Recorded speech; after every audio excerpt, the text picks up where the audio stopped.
नाही संतपन मिळत हे हाटी, हिंडता कपाटी राणीवनी नये मोल देता धनाची राशी, नाही ते आकाशी पाताळी ते तुगा म्हणे मिळे जीवीची साठी, नाही तरी गोष्टी बोलू नये विठ्ठल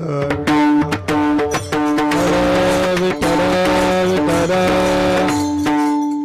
खूप छान अभंग आहे जगद्गुरु तुकोबारायांचा. हा जो जगाचा बाजार आहे, या बाजारामध्ये आज वर्तमान काळामध्ये 700 कोटी लोक आहेत आणि जवळपास 250-200 देश आहेत या जगामध्ये. ती 250-200 कोटी म्हणजे 700 कोटी लोकांमध्ये 200 देश, 250 देश, हे सगळं अंदाज आहेत बरं का. नाही तर उद्या पुन्हा मला खरंच काय जे काही बातम्या आहेत त्याच्यावरून आम्ही बोलतो, पण आमचा सिद्धांत वेगळा असतो. त्या 250 कोटी 200 देशामध्ये एक एक मालक असतो. म्हणजे लोक आहेत 700 कोटी आणि त्यांना चालवणारे 250 मालक आहेत. मराठी कळाली ना? 700 कोटी लोकांचे मालक किती जण आहेत? 250 लोक. आणि हे 250 लोक 700 कोटी लोकांना हँडल करतात. मध्ये मारामारी करू, मोर्चे करू, देश बर्बाद करू, देश चांगला करू, जे काही असेल ते, हे सगळं या 250 लोकांच्या हातात आहे. मग आता विचार करा, 700 कोटीतून 250 लोक वजा करा. 700 कोटीतून 250 फक्त लोक वजा करा. ज्ञानेश्वर महाराजांची ओवी आहे, उर्वरित लोकांना सुद्धा राजा व्हायची इच्छा असते. उर्वरित लोकांना. ज्ञानोबाची ओवी फार छान आहेत. माणसाला काय आवडतं? 700 कोटी माणसाला आवडतं फक्त 2 गोष्टी. ज्ञानेश्वर महाराज सांगतात 2 गोष्टी आवडतात. पहिलं आवडतं सत्तेतलं मालक होणं. राजकारण प्रत्येक माणसाला आवडतं, तो म्हशी मागचा का असेना. अशिक्षित असो, शिकलेला असो, चर्चा का होईना तो राजकारणाची करणार आणि तो त्याचं मत मांडल्याशिवाय राहणार नाही. नैसर्गिक आणि न मरणे निर्विवाद जगापडी, हे 2 गोष्टी आवडतात. कोणत्याच माणसाला मरूसं वाटत नाही.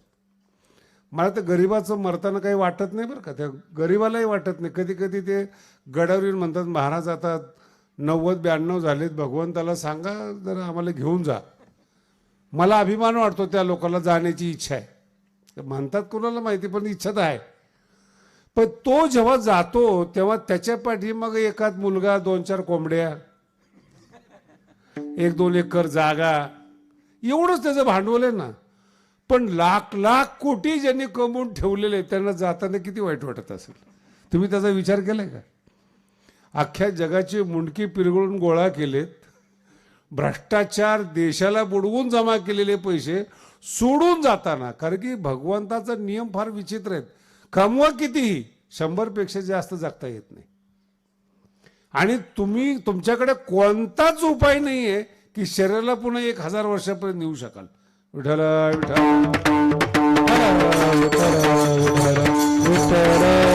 700 लोकांमध्ये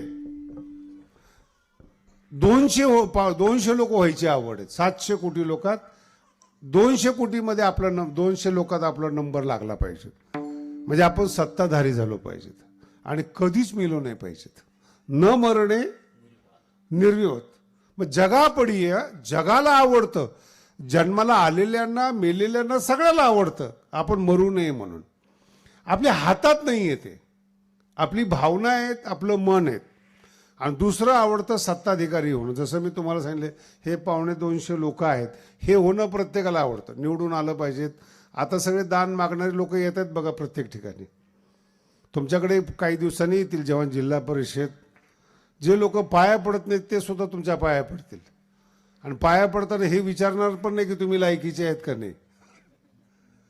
त्यांची लायकी वाढवण्याकरता तुमच्या पाया पडतात. आम्हाला एकदा निवडून द्या. निवडून देणं म्हणजे माणसातून निवडून जाणं. गावातून निवडलेला सरपंच आहेत, पुन्हा सभापती आहेत, पुन्हा झेडपीचा आहेत, पुन्हा एक आमदार आहेत, पुन्हा जिल्ह्यातून एक खासदार आहेत, खासदारातून एखादा मंत्री, तर सगळ्या मंत्राचा एक प्रधान मंत्री आहेत.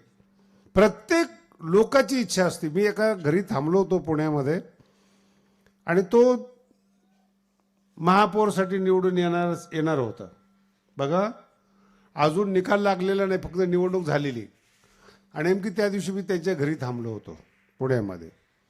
ती चमचे आहेत ना, हे फार कठीण. कार्यकर्ते ज्याला आपण वेगळं नाव देतो, हे फार वाईट. निकाल लागला नाही अजून, आणि मी बसलेलो आहे गादीवर बसण्याच्या पूर्वीची गोष्ट आहे. ते आणि त्याला समजून सांगतात, आता आपल्याला आमदारकीची तयारी करायची. नगरसेवक म्हणून उभा राहिलेला माणूस, निकाल लागलेला नाही, आणि त्याच्या डोक्यात हवा सगळं. आता आपल्याला इझिली निवडून येतो. 25-30 हजार मतदानाचा तो वार्ड, त्याच्यामध्ये तो 15,000नी पडला. निवडून येणं लांब, आणि निवडून यायच्या आदल्या दिवशी सगळे कार्यकर्ते पुढची तयारी आपल्याला. ही आशा प्रत्येक माणसाच्या अंतःकरणामध्ये. ज्ञानोबराय सांगतात, राजकारणाची आवड असते. नावं ठेवल्याशिवाय समाधानच होत नाही. विठ्ठल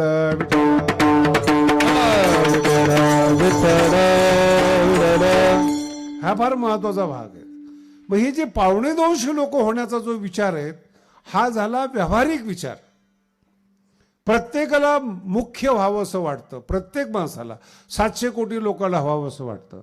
त्याच्यामध्ये ज्ञानोबराय सांगतात, या 700 कोटी लोकांमध्ये असेच काही 1000, 2000, 3000 लोक असतील की ज्यांना संसार आवडत नाही.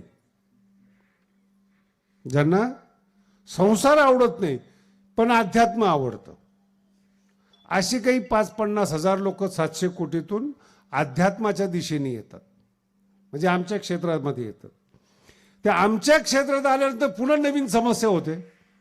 आता तुम्ही सोडलं काय? संसार, निवडणूक, राजकारण सोडून तुम्ही अध्यात्मामध्ये आलेलात. अरे थांब बाबा,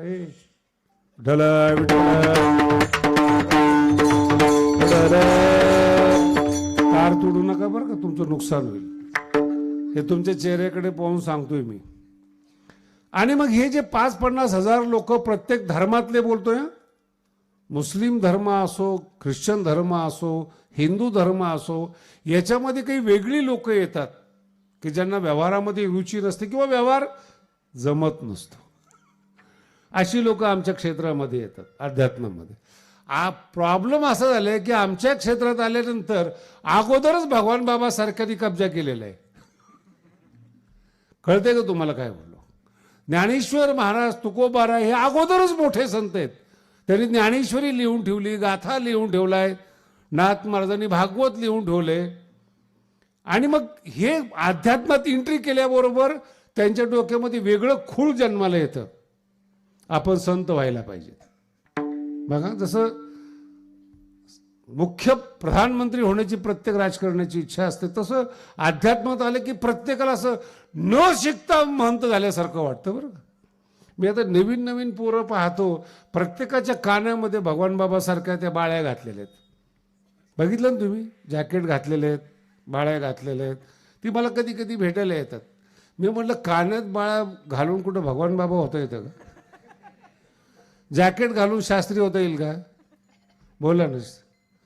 अवघड नाही कळत ना. ते बाहेरून नट बघितला की त्याच्यासारखा भांग ठेवणं, त्याच्यासारखे कपडे घालणं आणि गावामध्ये गल्ली बोळात पायी पायी फिरणं. एक माणूस जॅकेट घालून एसटीने प्रवास करत होता, कीर्तनकार.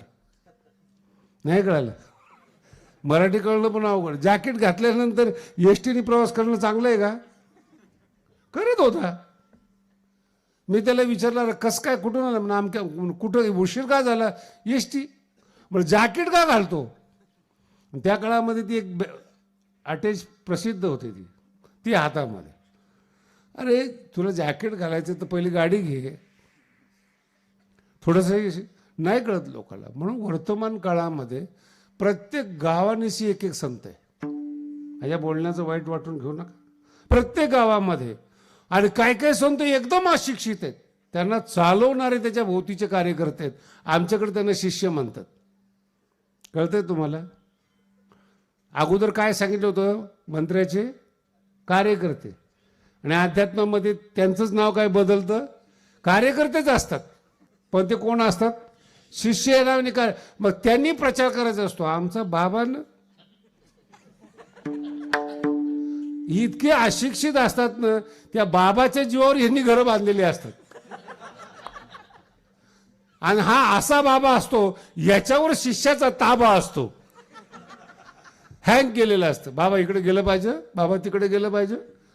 तो आपला कट्टर आहे, तो आपला भक्त. हे काही कट्टर फिटर कळलं का तुम्हाला? सर राजकारणातले शब्द आहेत. ते गाव आपले, ते गाव अरे, आणि हे गाव आपले म्हणतात आणि कीर्तनाला सांगतात माया सोडून द्या. आणि यांना यांच्या गावाची माया आहे, आपलं गाव आहे. परमार्थात आल्यानंतर सुद्धा संसार सुटत नाही. विठाला बोलायला खूप, आता हे खूप बोलण्यासारखं तुमच्या रोज पाहण्यातल्या गोष्टी आहेत. मग ह्या शिष्याने गावोगावी जाऊन चमत्काराचा प्रचार करायचा. एक जण मला येऊन सांगत होता, महाराज आमचे महाराज आहेत ना, अंगावर कपडे घालत नव्हते बरं का. लंगोट फेंगोट टाकायचे, अंगावर कपडेच नव्हते. मी त्यांना म्हणले एवढे जग एवढं सुशिक्षित साक्षर चंद्रापर्यंत चाललं, कपडे घालायला काय हरकत नाही. बाबा त्यागी. म्हटलं कपड्याचा त्यागी? मराठी कळते? त्यागी कशाचे? हे नाही काही बुद्धी कपड्यावर चालत नाहीये. म्हणून बाबाचं नाव काय? ऐश्वर्य संपन्न. कपड्या फिपड्यानी सोन्यानी बाबावर परिणाम होत नाही, त्याला बाबा म्हणतात. ह्याच्याकडे नाटकच करायला दुसरं काही नसतं. एक बाबा तो मौनीच, बोलतच नाही. आलं तर पाहिजे ना बोलायला. बाबा बोलतच नाहीत, शाप देतात. हे काही साधूचे लक्षण आहेत? ज्ञानोबाने ज्ञानेश्वरी साधू कशाला म्हणलाय? हिता हित देखती, मरेपर्यंत ही ओवी लक्षात ठेवा बरं का. समाजाचं हित कशामध्ये आहे? समाजाचं नीट आहे का? स्वतःचं नाही. स्वतःचं झालेलं असतं हित. स्वतः साक्षात्कारी झालेले असतात, संत झालेले असतात, तरी पण समाजामध्ये येत असताना पहिला विचार करतात समाजाला धोका कशापासून आहे, समाजामध्ये कोणत्या सिद्धांताचा प्रचार केला पाहिजे. हित अहित देखती.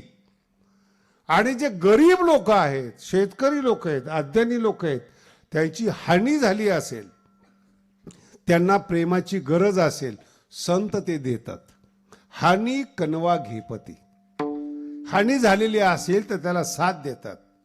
त्याला प्रेमाची गरज फार गरज आहे बरं का या काळामध्ये. सगळे शिकलेल्या आईबापांचे पोरांचे जे पोरं आहेत ना, आईबापाला कोणत्या आश्रमात टाकतात? बोला ना. वृद्धाश्रम, अनाथ आश्रम, काय जे असेल ते. ज्या आईबापांनी तुम्हाला आपुलं सुख सोडून शिकवलेले आहेत, त्यांना तुम्ही चतकोर भाकर देऊ शकत नाही. तुम्ही काय देश सांभाळणार आहे? विठ्ठला विठ्ठला. तिथे संत कामाला येतात. रडलेले चेहरे, घरातून हाकलेले दिलेले माणसं. भगवान बाबांचा जर तुम्ही इतिहास पाहिला, तुम्हाला अजूनही माहीत नाहीत महाराज. भगवान बाबाकडे दर्शनासाठी चांगले लोक यायचे, पण परमनंट राहण्याकरता आंधळेच. आणि ते आंधळे पण असे विचित्र. आईबाप जन्म देऊन सांभाळत नव्हते, ते बाबा सांभाळत होते. हानी कनवा घेपती. आणि येडेच माणसं. एक तर असा वेडा होता, जहागिऱ्या नाव होतं त्याचं. ऐकले का तुम्ही? तुमच्या गावात तो येऊन गेलेला आहे. बाबाची टेक्निक असायची, जहागिरा वेडा असायचा. आता तुम्ही मी गावामध्ये आलो तर आमच्याकडे जहागिऱ्या नाही आहेत. आमच्यासाठी तुम्हीच जहागीर आहेत. पण भगवान बाबाचा विशेष बघा, बाबांचं काय वैशिष्ट्य. तो जहागिरी असायचा, तो वेडा असायचा. बाबा येण्याच्या अगोदर तो गावात यायचा. आता येड, अंगावर केरसुनी, कपडे, असं काहीतरी पोतं फितं घातलेलं. हे जेवढी मुलं बसलीत ना, सगळी त्या येड्याच्या मागे. मग त्या जहागिरीने काय करते, ह्या गल्लीतून त्या गल्लीत, त्या गल्लीतून त्या गल्लीत, सगळे पोरं त्याला चिडवायला मागे. नाही कळले अजून मराठी? सगळी पोरं त्याच्या मागे गेली की शहाणी माणसं बाबाकडे येऊन बसायची. याला म्हणतात व्यवहार. हे भगवान बाबा आहेत. एक खूप चांगला आहे राम भोसले म्हणून, एक आंधळा माणूस आपल्या गडाचं किल्ले होत्या त्याच्या ताब्यामध्ये, माहिती असेल सगळ्याला. मी गादीवर बसण्याच्या अगोदर तो वारला. तो राम म्हणून होता, नारायणगडावर बाबाकडे होता, आंधळा होता. आणि ते बाबाचं कुठी त्याच्याकडे, भगवान बाबापासून सगळं धान्य, सगळं साखर फिकर त्याच्याकडेच आणि चावी त्याच्याकडे. तर मग मी कधी गडावर मध्ये आधी गेलो की त्याच्याबरोबर गप्पा मारायचो. मी एक दिवशी त्याला विचारलं, भगवान बाबा समजून घ्या बरं का, कीर्तनामधून सुद्धा दृष्टांतात सिद्धांत येतात.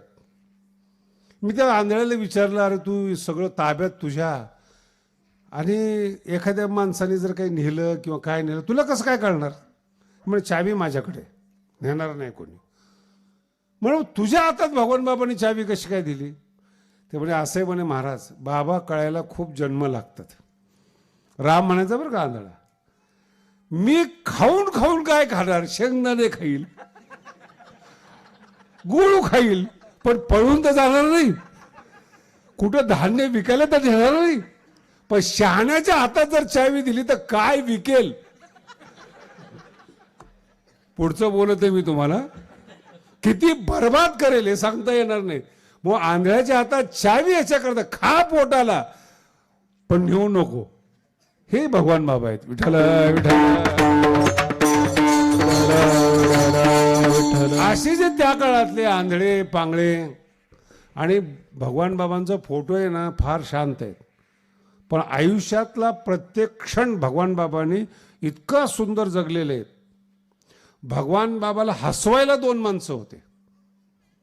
हसवायला टेन्शन किती घ्यायचं म्हणून 2-3 लोक जवळ लागतात, नाही तर प्रेशरने माणसाला बीपी होतो आत्ताच्या काळामध्ये बघा तुम्ही. आणि एक वडाच्या वाडीचा माणूस होता, 3 तरवणीचा, सखाराम नाव होतं त्याचं. संपूर्ण अंगाला कुष्ठरोग झाला होता. कुष्ठरोग, बोटं गळून पडतात ना तसा रोग. त्यांची मुलं आहेत बरं का अजून 3 तरवणीला. भगवान बाबांनी काढा तयार केला तेलातून आणि स्वतःच्या हाताने त्याच्या अंगाला लावला आणि आपल्या खडावा घेऊन त्याचं शरीराला दाबलं आणि त्याचा महारोग भगवान बाबांनी दुरुस्त केला. त्यांनी तिथून पुढं त्याचं आयुष्य भगवान बाबाला देऊन टाकलं. आणि त्याचं एकच काम भगवान बाबाला हसवायचं. कुठेही गेलं की बाबाला हसवायचं. बाबाची तर विनोद तुम्ही तर कल्पना करणार नाही. इथे गंगथडीला गाव आहे, राक्षस भवनजवळ, मालेगाव तुम्हाला माहिती असेल, म्हणजे जवळच आहेत. बाबा तिथं मुक्कामाला होते. सांगले सखाराम आपलं टरबूज फिरबूज तोडून आण, खायला काहीतरी पाहिजे. त्या आंघोळीला गेलं आणि ते टरबूज लावले ते तोडायला लागलं. ते बाईनी पकडलं. त्या काळामध्ये टरबूज चोरतोय म्हणून. मग ती सांगितलं मी बाबाचा माणूस आहे, तू बाबाचा असूच शकत नाही. ते भांडणं तिथं ज्या ठोकला त्याला पुन्हा. पुढचा विषय फार बघ, त्याला धरून बाबाकडे आणलं.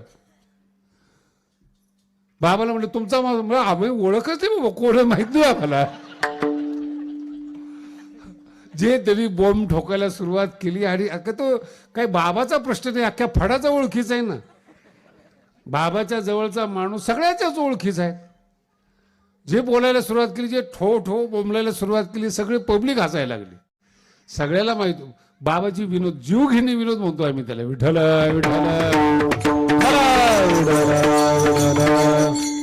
दुसरा अर्थ असा आहे, 10व्यासारखी माणसं जवळ ठेवू नका बरं का चेहऱ्याची. कायम 10व्याचा चेहरा. आपल्याला टेन्शन येते याला काय दुःख आहे म्हणून. हा हसत नाही, रडत नाही. का माणूस म्हणून जन्माला आलाय, देवाला सुद्धा पश्चाताप आहे त्याचा. कशा करता जन्म? दुःख प्रत्येकाला आहे. दुष्काळ पडला, भाव कमी आला कापसाला, की एका माणसाला आहे का तो?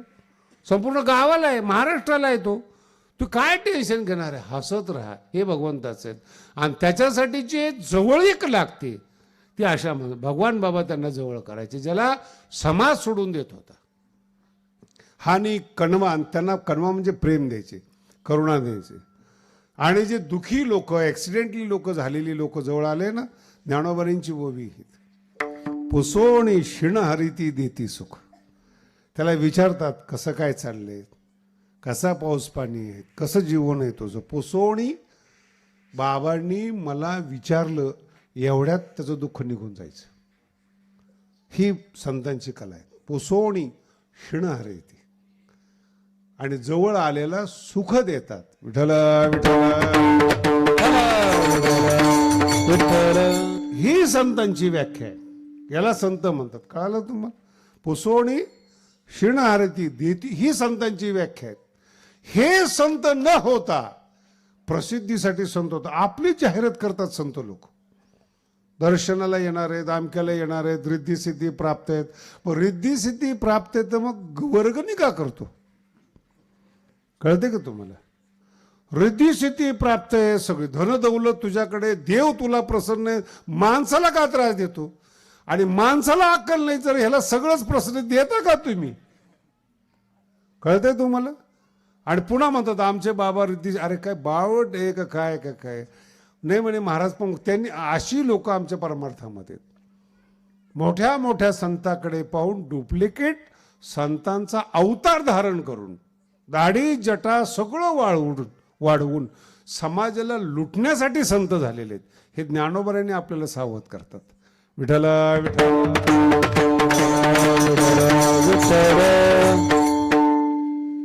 ज्ञानेश्वरीतले शब्द वापरत नाही पण काय हरकत नाही. थोडं वाईट तर वाटणारच आहे, नाहीतरी माझं बोलणं वाईट वाटतंच लोकांना. ज्ञानोबराय म्हणतात ही जी संत मंडळी आहेत ना, ही संत दिसावेत म्हणून अंग वरी वरी चर्ची. शब्द फार गोड आहे. अंग वरी वरी म्हणजे शब्दाचा अर्थ कळाला तुम्हाला? संत सुद्धा मेकअप करतात. त्यांचा मेकअप वेगळ्या प्रकारचा आहे. दाढी जटा, असं मोठा गंध, कपडे, त्याग, असं सगळं. हे ज्ञानोबराय त्याला म्हणतात हे देहाला पूजणारी संत मंडळी देवाला पूजणार नाहीत, स्वतःच्या देहाला पूजतात. ही ओवी ज्ञानोबराय.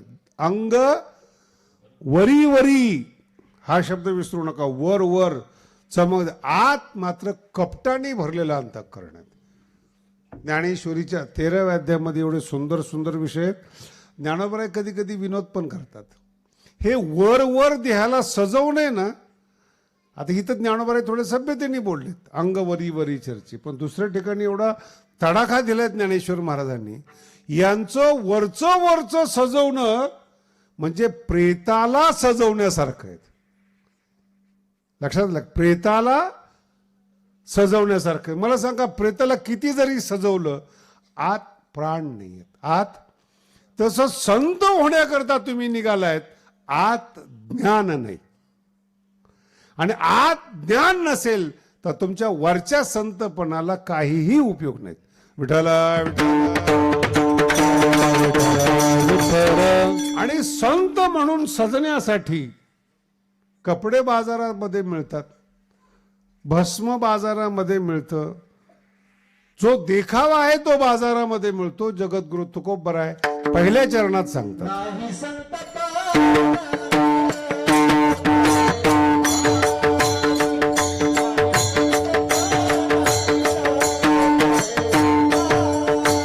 नाही संत पर मिळत हाती, नाही संत पण मिळत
वर्षापूर्वीचा अभंग आहे.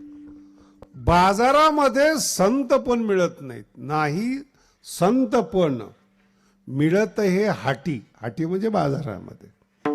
मग महाराज आम्ही जंगलामध्ये गेलो तर काही लोक जंगलामध्ये कुटिया बनवतात, आश्रम बनवतात, जगद्गुरु तुकोबाराय म्हणतात. हाटी तर मिळतच नाहीत आणि कपाटीही मिळत नाहीत.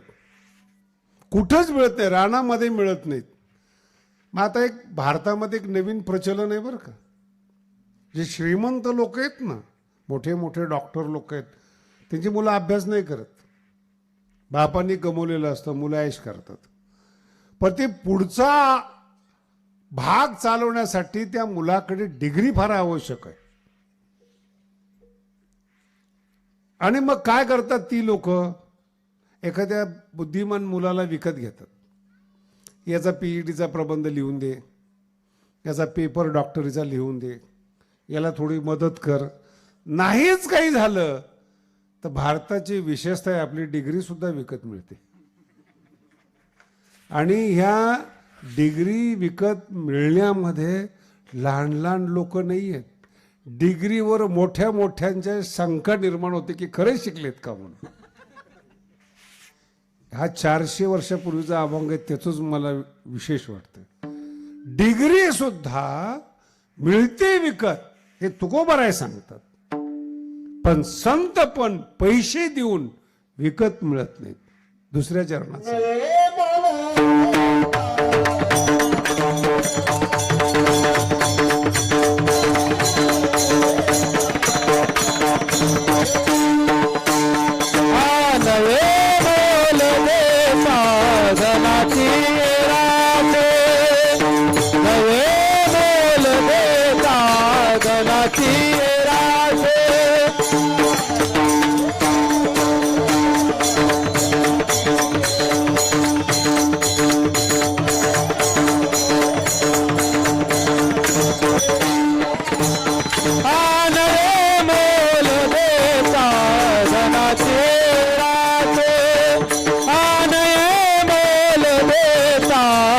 धनाची रासे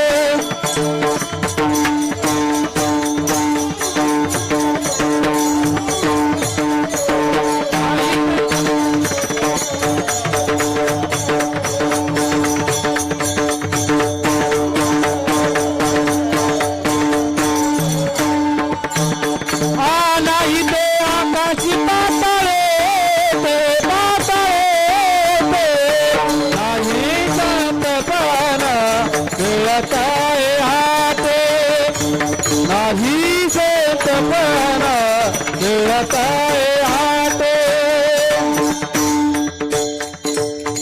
फार गोड अभंग आणि याला म्हणतात संत बरं का.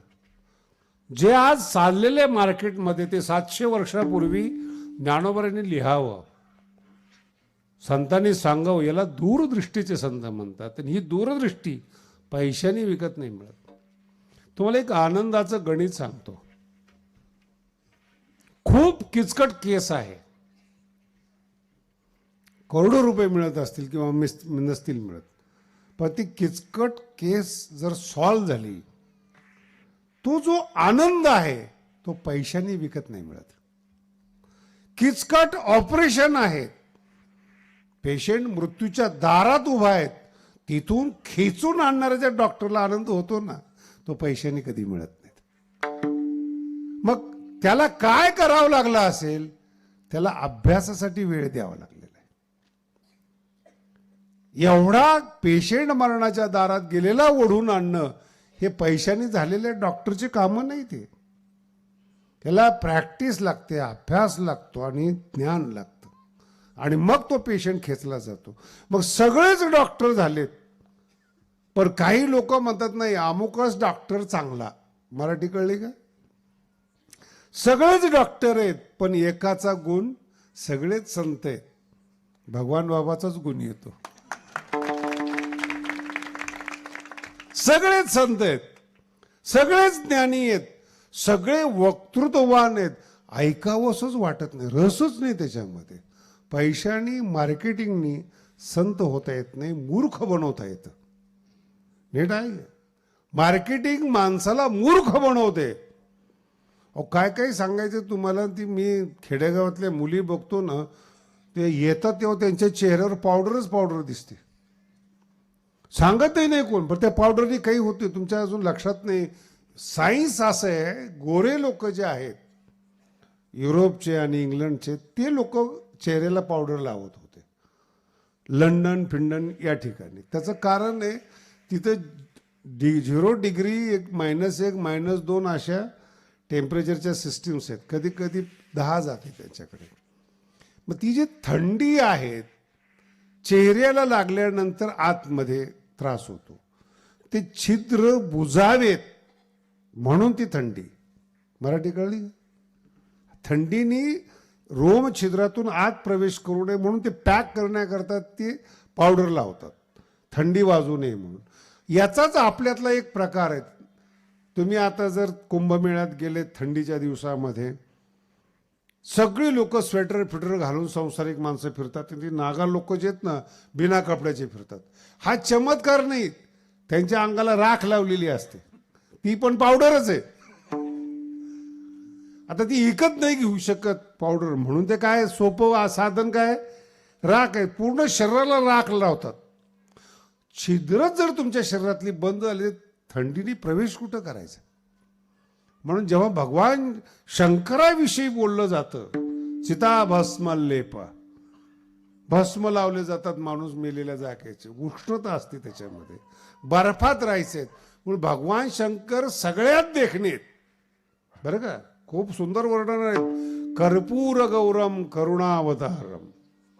कर्पूर म्हणजे कापराप्रमाणे गोरा रंग भगवान शंकराचा. पण राहायचंय कुठं त्यांना, हिमालयामध्ये. मग अंगाला चिताभस्म लेप, राख लावायचे, थंडी वाजू नये म्हणून. हे लक्षात ठेवा. आणि आता खेडेगावातले बाया मुली आपल्या चेहऱ्याला पावडर लावतात. काही आहे का त्याचं काही कारण? तुम्ही सगळे शेतकरीत ना, कधी पावडर फवारता? पावडरची फवारणी कधी असते? बोला ना. कीड लागू नये.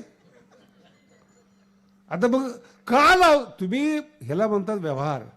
का लावायचंय, आवश्यकता काय? आणि छिद्र जर बुजली तुमची, आतलं जर ऑइल बाहेर नाही आलं, कचरा बाहेर नाही आला, तर तुमची स्किन ड्राय होते. पुन्हा दुसरं प्रसाधन येतं, ड्राय स्किनसाठी मॉइश्चराइज लावा. अरे निसर्गाने आपलं मॉइश्चराइज लावलेलं आहे ना, निसर्गाने आपली स्किन चांगली केलेली आहे. तुम्ही स्वतः देखणं दिसण्यासाठी. बरं पावडरनी माणूस गोरा होतो का? बोला ना. टीव्हीला त्याच जाहिरातीत क्रीम वापरा गोरं व्हा, की देवाला वेड्यात काढता काय? याच्यासाठी सुद्धा ज्ञानेश्वरी ओवी आहेत. काळे गोरे पण धुतले फिटोनेने. जो ज्याचं स्किन काळी आहे, सावळी आहे, धुवून किंवा क्रीम लावून ज्ञानोबराय म्हणतात ती गोरी होत, काळे पण चमकत जर जास्त इलाज केला तर. नैसर्गिक आहे. कशा करता काय करायचं हे आपल्याला कळलं पाहिजे. साधू सुद्धा का जीवनात पाहिजेत हे आपल्याला कळायला पाहिजे, तर साधूकडे जा. पैसा पाहिजे असले तर साधू कशाकडे जातात तुम्ही? पैसा सोडून तो साधू झालेला आहे. अर्थ कळाला का? ज्ञानासाठी साधू आहेत. विठ्ठल माऊली अतिशय सुंदर सांगतात, ज्ञान पैगा बरवे. परमात्म्याचं जे ज्ञान आहे ते ज्ञान, इतर ज्ञान नाही बरं का. मुलं होत नाहीत, बाबा आजारीच पडतो. आमच्या गडावर आजही एक माणूस आहे, त्याला दिसत नाहीत, आणि सगळी लोक त्याच्याकडून पाणी प्यायला नेतात. आहे ज्याला सृष्टीतला कोणताही पदार्थ दिसत, तो काय सांगतो, पाणी कुठे? कोण वेळेवर? त्याला पैसे मिळतात, त्याला घेऊन जातात, आणतात. शिल्लक राहिलेले पैसे तो मलाच देतो.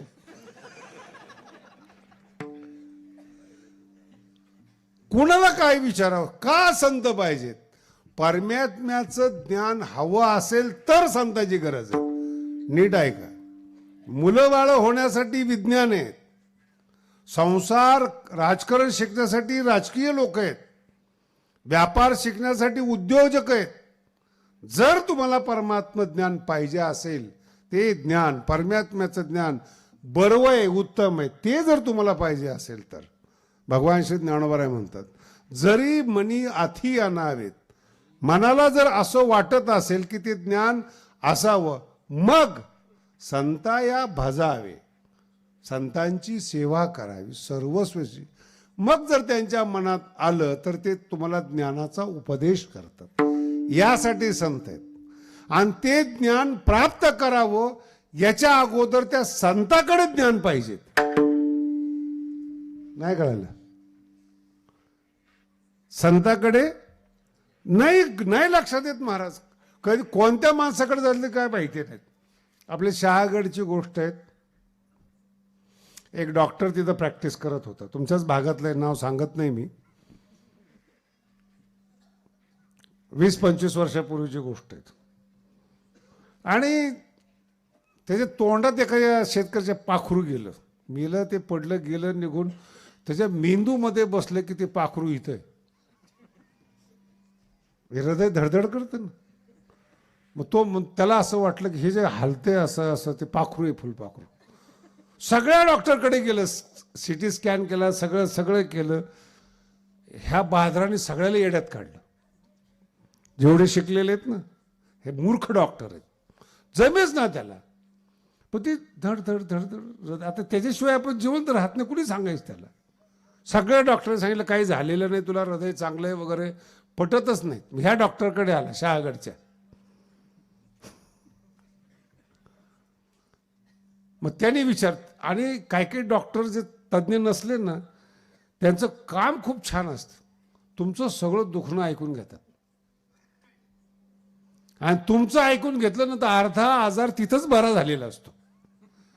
काय झालं मग तो सांगतो, संध्याकाळी गेलो, थोडं पिलो,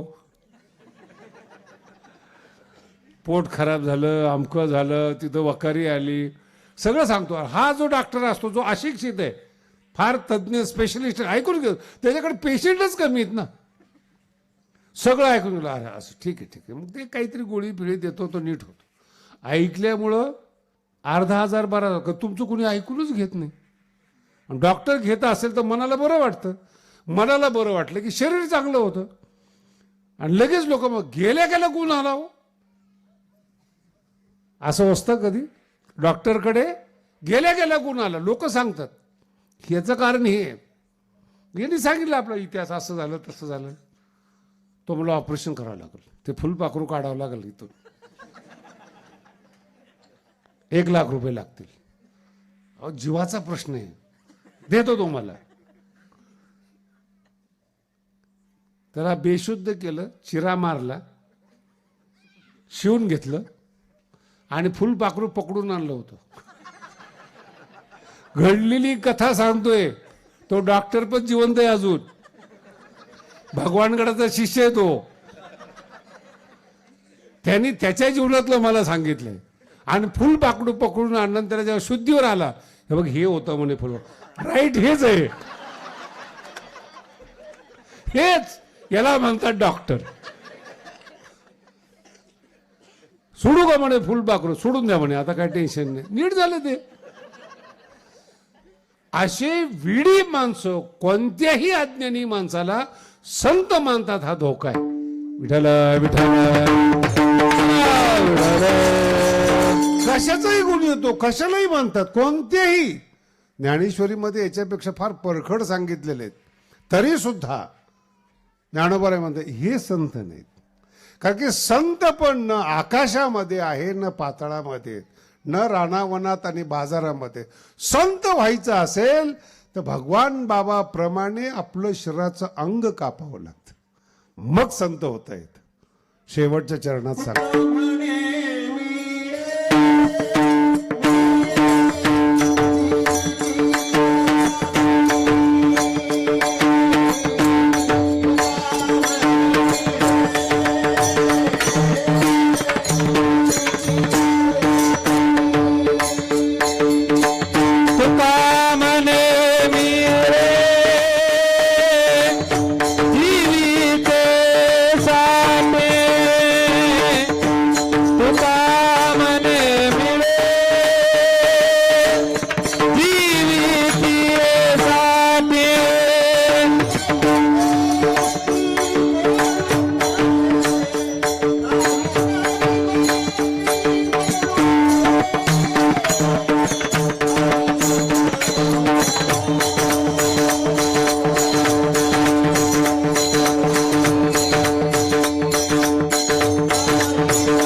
काळाला झोकून द्यावं लागतं, तेव्हा योग्यता येते. एकदम साधं अर्थ आहे त्याचा. तुका म्हणे मिळे जीवीची येसाठी, जीव दिला तर.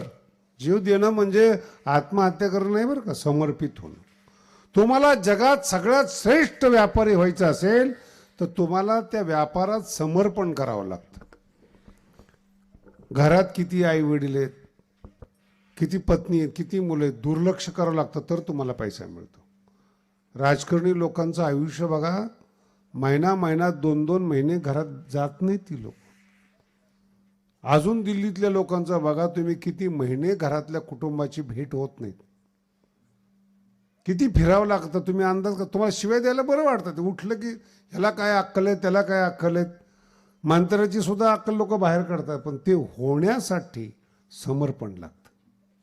श्रीमंत व्हायचंय ना, त्या व्यापारात समर्पण लागतं, गुरु लागतो. आणि टेक्निक शिकत शिकत शिकत 10-20 वर्षांनी तुम्ही श्रीमंत होता. 15व्या वर्षी कोणी श्रीमंत नाही होत, 20व्या वर्षी कोणी श्रीमंत नाही होत. आणि जर कोणी लवकर श्रीमंत झालं, लवकर बर्बाद होतो, कारण त्याला टेक्निक माहीत नसतात. जितक्या झपाट्याने अरे ते श्रीमंत होणं तर लांब राहू द्या, जे श्रीमंत झालेले आहेत ना, त्यांच्या मुलांना सांभाळता येत नाहीत, एवढं दुर्भाग्य आहे. जेवढी अक्कल त्यांच्या बापांना आहेत, वडिलांना आहेत, वाडवडिलांना आहेत, एवढी सुद्धा तरुण पोरांमध्ये व्यसन आहेत, ड्रग आहेत, व्यसन आहेत. बापाचा पैसा कसाही उधळतात. पैसा कमवण्याची अक्कल येण्याकरता विनम्रता पाहिजे, समर्पण पाहिजे. गुरुच्या जवळ जाऊन अपमान सहन करून बसावं लागतं, मग एखादा शब्द ते सांगतात. विठ्ठला उपनिषदामध्ये ज्या कथा आलेल्या आहेत, त्या सगळ्या कथा गुरुच्या सेवेच्या आहेत. आणि ज्ञानेश्वरीचं जर तुम्ही अध्ययन केलं 13व्या अध्यायामध्ये, आचार्योपासनम शौचम, मन, बुद्धी, शरीर हे गुरुला अर्पण केल्यानंतर ते शब्द देतात. एखादा शब्द शिकवतात, तो अनुभवातला असतो. जो शब्द सांगतात ना, अनुभवातला असतो. आणि पुन्हा एका अनुभवातला शब्द कळण्यासाठी आपली लायकी लागते. विठ्ठला विठ्ठला. मला सांगा, जगामध्ये डाकू काही कमी आहेत का? पण एक शब्द, कुठेही कीर्तन ऐकलं नाही, कोणाच्या सत्संगाला वाल्मिक बसला नाही, एक शब्द ऐकला आणि मानवाचा पहिला कवी तो झाला. मानवाने जर पहिलं काव्य लिहिलं असेल तर ते वाल्मिकाने लिहिलेलं रामायण आहे. पुन्हा सांगतो, पहिलं काव्य लिहिलंय, आजपर्यंत त्याची बरोबरी नाही. एका डाकूनं लिहिलेल्या काव्याची कुठलाही शिकलेला माणूस जगातला बरोबरी करू शकला नाही. आणि त्याने जे लिहिलेत त्याच्यासाठी भारत हजारो करोड रुपये खर्च करतो, त्या रामासाठी जे वाल्मिकांनी तयार केलेलं आहे. विठ्ठला विठ्ठला. राम म्हणजे कोण आहेत सांगितले कुणी? बोला ना. राम कोण आहेत हे कुणी सांगितलंय? नाही माहिती.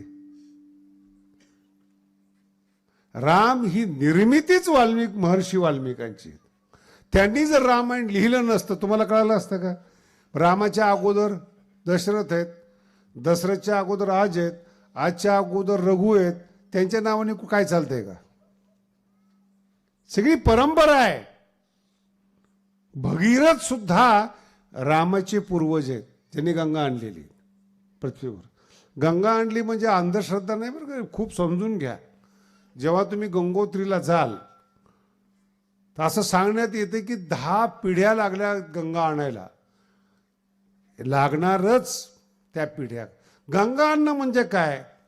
जे हिमालयातलं पाणी होतं, कैलास पर्वतावर जे पाणी होतं, त्या पाण्याने 2000 एकर जमीन सुजलाम सुफलाम करण्याची ताकद त्या नदीमध्ये, गंगेमध्ये. अनुभव घेऊन पहा.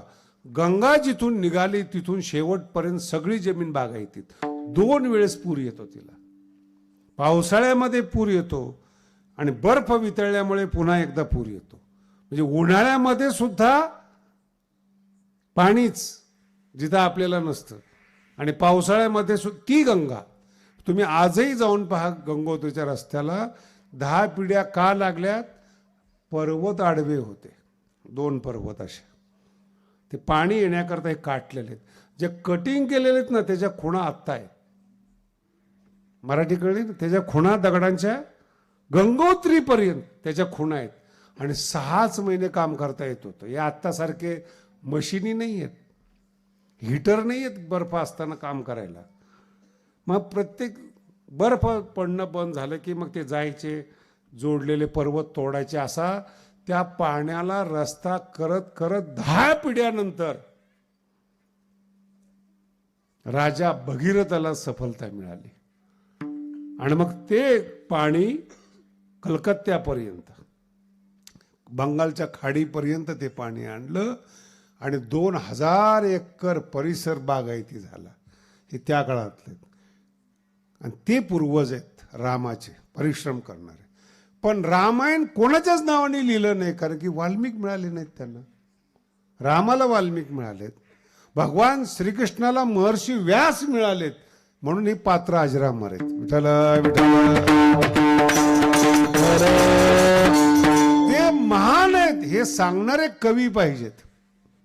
कोण आहेत? मग शिवाजी महाराजांचं पहा, कोणी कवींनी सांगितलेत, बखरनी सांगितलेत. हे शिवाजी महाराजांची अशी नीती होती, असं राजकारण सांगणारी माणसं पाहिजेत. कर्तृत्व तुमच्यामध्ये आहेत, पण माणसं सांभाळण्याची क्षमता तुमच्यामध्ये पाहिजेत. मग तुमचं व्यक्तिमत्व प्रकाशित होतं. ज्ञानोबराय कोण आहेत? वारकरी माणसं सांगतात. ज्ञानदेव वैष्णव. तुकोबराय कोण आहेत? कीर्तनकार सांगतात. भगवान बाबा कोण आहेत? ऊसतोड कामगार सांगतो. तळागाळातला मनुष्य आज मंत्रालयापर्यंत जातो. हे भगवान बाबांनी शिक्षणाचा प्रचार केला, त्याचे उपकार आपल्यावर आहेत, लक्षात ठेवा. काय एवढे म्हणते संत आहेत. गावोगावीत जाऊन मुलं मागितले, शिक्षणाचा प्रचार केला. त्या काळात काहीच नव्हतं महाराज. मुलं जाऊन मागायचे, त्यांना छात्रालय बांधलं संभाजीनगरमध्ये, त्यांना शिकवलं. तिथलीच मुलं आहेत नाही, पद्मश्री झालेली पोरं आहेत, मोठमोठ्या हुद्द्यावर गेलेली मुलं आहेत. हे भगवान बाबांचे उपकार आहेत. यासाठी जगद्गुरु तुकोबरायांनी सांगितलंय, आपला जीव समर्पित करावा लागतो. आता मला सांगा, बाबांनी किती समर्पण केलं हे काही सांगण्यासारखं आहे? कधीतरी बसल्या बसल्या विचार करा. आपल्या शरीराचं अंग कापले भगवान बाबांनी, ते आपले गुरु आहेत. किती वेदना झाल्या असतील, किती रक्त वाहिलं असेल. आणि माझं एक भाग्य समजतो मी, जिथं रक्त कापले तिथं बांध तयार झालेले आहेत, म्हणजे तलाव. पौंडुळ नावाचं गाव आहे, तिथं ते धरण बांधलेले आहेत. आणि पुढच्या वर्षी ते धरण अडवलं जाणार होतं, म्हणून गुरुवर्य भीमसिंग महाराजांनी तिथं सप्ताह केला. लाल उगवलेल्या तुळशीच्या ठिकाणी तो सप्ताह केला. आणि त्या सप्ताहामध्ये कीर्तन करायचा योग आला. तिथं जो अभंग घेतला तो आज मी तुमच्या गावाला घेतलाय. ऐकायला भीमसिंग महाराज होते. आणि ही जागा होती भगवान बाबांनी जिथं रक्त सांडलेले आहेत त्या भूमीवर हा अभंग घेतला होता. कीर्तनाला ऐकायला भीमसिंग महाराज होता. नाही संतपण मिळत हे, संतपण बाजारामध्ये मिळत नाही, रानावनात मिळत नाही, पैसे देऊन मिळत नाही, जीव समर्पित करावा लागतो. तुका म्हणणे मिळे जीवीचेसाठी, जीव दिला तर संतपण मिळतं, बाकीच्यानी गोष्टी करू नये. तुकोबराय म्हणतात, संतपणाच्या गोष्टी सुद्धा करू नये, संतपण मिळणं फार अवघड आहे. विडोबार खुमाई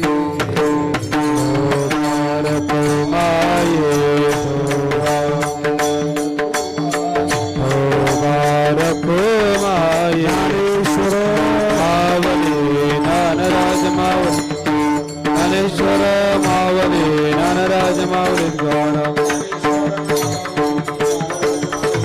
ज्ञानेश्वर मावले ज्ञानराज मावले ज्ञानेश्वर मावले ज्ञानराज मावले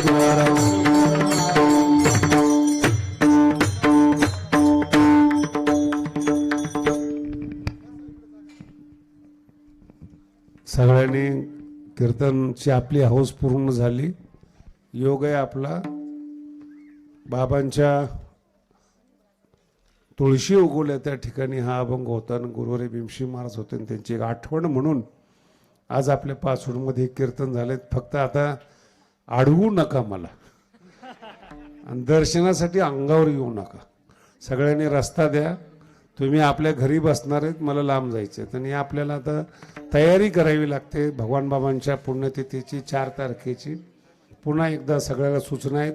काही जरी झालं तरी आपल्या पाचोडचे लोक दर महिन्याला वारीला आले पाहिजेत, एवढं लक्षात ठेवा. जय विठ्ठल जय